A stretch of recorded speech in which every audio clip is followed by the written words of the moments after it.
Hello everybody, hope you all are fine. Open your English reader book at page number 28.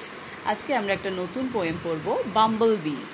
Bumble bee মানে হচ্ছে large hairy B, অর্থাৎ বড় বড় লোমওয়ালা মৌমাছি, যাদের গায়ে সারা গায়ে লোম থাকে এবং লোমশ মৌমাছি।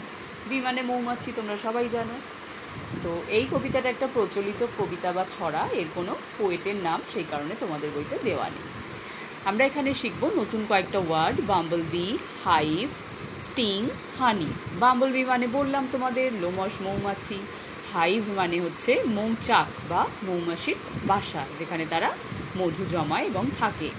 স্টিং মানে হচ্ছে হুল, মৌমাছির পিছনে হুল থাকে, ফুটিয়ে দিলে খুব ব্যথা করে। আর হানি মানে মধু, তোমরা সবাই জানো। চলো এবার আমরা পড়ে দেখি bumble bee. Buzz buzz bumble bee in the grass, fly away, let me pass. Buzz, buzz, bumblebee on the drive, fly away to your hive. এবার আমরা মানেটা বুঝি যাব। বাজ বাজ হচ্ছে মৌমাছির ওড়ার সময় যে ডানায় আওয়াজ হয় বো করে, সেইটাকে বলা হচ্ছে বাজ বাজ।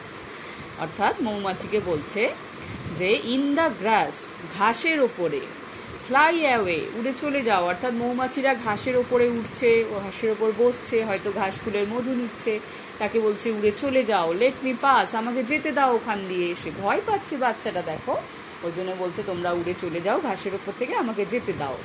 বাজ বাজ বাম্বল বি, অর্থাৎ বো বো করে যে আওয়াজ করছে সেই মৌমাছি।